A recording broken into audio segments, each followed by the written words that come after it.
Hey guys, welcome back to MMA Library. Today in MMA and UFC news. Speaking on the DC and RC show, Daniel Cormier warns Colby Covington about his inactivity.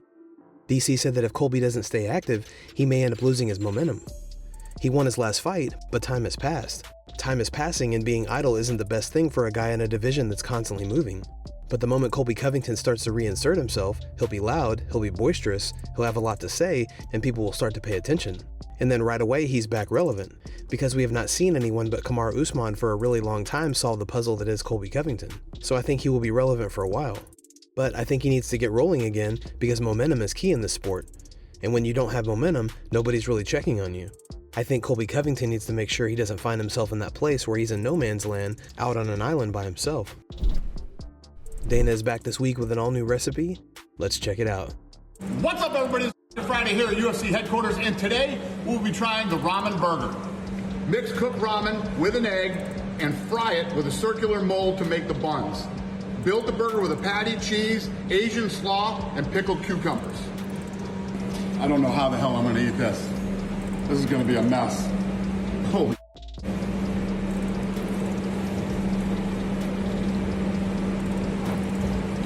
I can't get my mouth around it. Some of you big mouths out there on the internet probably be able to eat this, but it's absolutely delicious. It is way better than I expected it to be. Ramen burger, winner. In a recent interview with Michael Bisping, Robert Whittaker discusses when we may see him back in the octagon. Here's the clip. When do you think you will be back in there? Any ideas on who it might be next? Will it even be Costa? Is that on the table? Mate, honestly, your guess is as good as mine, because you have to think, if UFC wanted me to fight someone, like really wanted me to get on that card and fight someone, I could have. They got Sean Strickland in for after a moment's notice.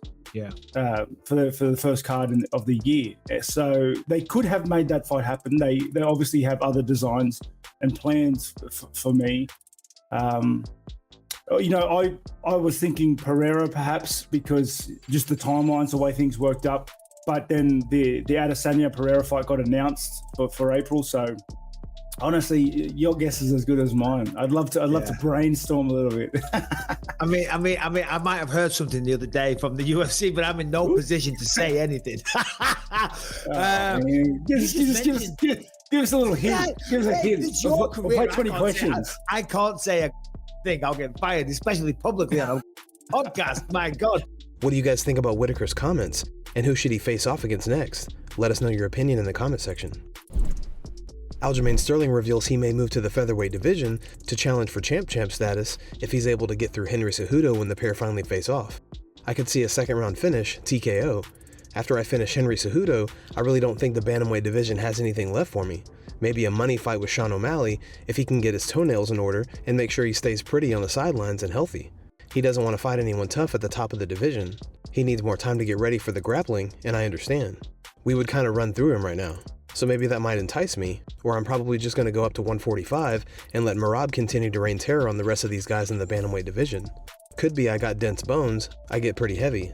People are calling me a weight bully now because they're running out of excuses why I keep winning. I win because I put in the work. I do very meticulous work. I prepare very well, I train hard, and I cut weight the right way. I show up, I perform, I win. 145 pounds would make things a little easier, probably keep my body a little more healthy because I won't have to deplete myself as much. I'm 167 this morning, I'm cutting down to 135, it's a lot of weight. Everyone else is doing it. They don't say anything about Islam Makhachev or Khabib being a weight bully.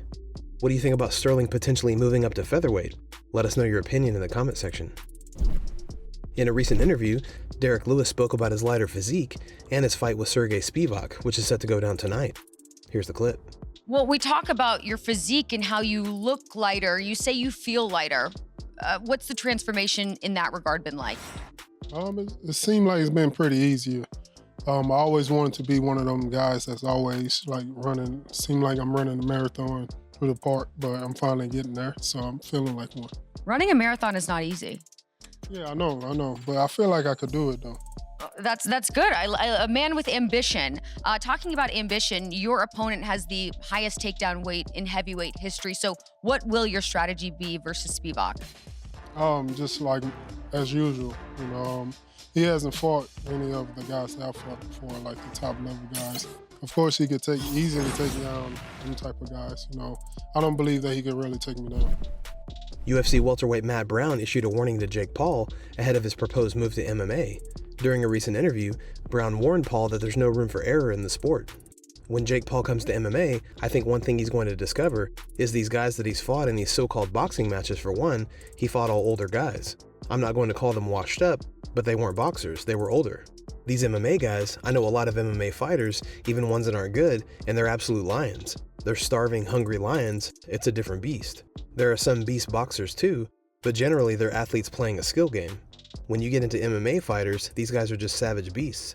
It's different. These guys are savages. You can pick the right matchup and still lose. There's so many different ways to lose. It's just a different beast.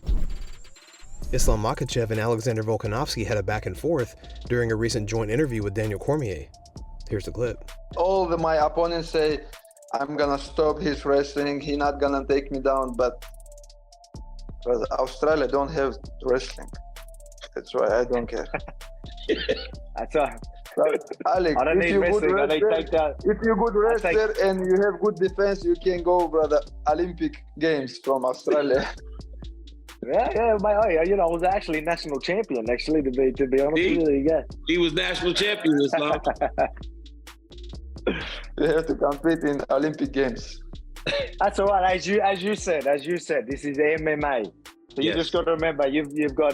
We all know your hope is to try and grab a hold of me and hold me down. But if that doesn't work in your favor, we know how uncomfortable you're going to be on your feet. Islam then went on to say that he wants to finish Volkanovski via KO. Honestly, I want to knock him out, you know, because everybody say Islam is a grappler, wrestler, but I want to show people my striking, you know. He's a short guy, and I really believe I can knock him out. Michael Bisping and Sean O'Malley discussed the potential fight set to go down this year between Aljamain Sterling and Henry Cejudo. In terms of a matchup with him and Henry, it's a tough one because Aljo does rely on his wrestling a lot. Now, has Henry slowed down? Has he got old? Is he missing a step? Because Father Time's undefeated, it catches up with everybody. What is he, like 35 now, Henry? Something I think like he's 36. That? 36, yep. 36. So he's not old. Right. But in those lighter weight classes, reflexes, speed tend to diminish first, and they're heavily relied upon. I think Henry's the better wrestler. I think that's fair to say. He probably hits harder as well, judging by the knockouts that he's had. So I think it's a tough fight for both men. But I think also if we don't look at Aljamain Sterling and how much he's improved, you know, I think that would be disrespectful to him. Because I think with Aljo, what happened was when he got kneed in the face of Jan, right? And we know, and everyone was calling him a clown and he was ducking him and he should have carried on and all the rest of it. I'm not talking about that, but all that backlash and all that hatred that he had to put up with online, I think that created a monster because I've been there myself. When people write you off in your career, when they say that you're not good enough, when they just completely discredit all your skills and your hard work, that motivates you so much to prove them wrong, right? And I think that all that talk and the bullying, let's be honest, online created a monster, and he went away and worked his ass off because he's looking better than ever right now. Guys, thanks so much for checking out the video. If you like the content we do here on this channel, don't forget to like and subscribe to MMA Library for all the latest MMA and UFC news. We'll see you in the next video.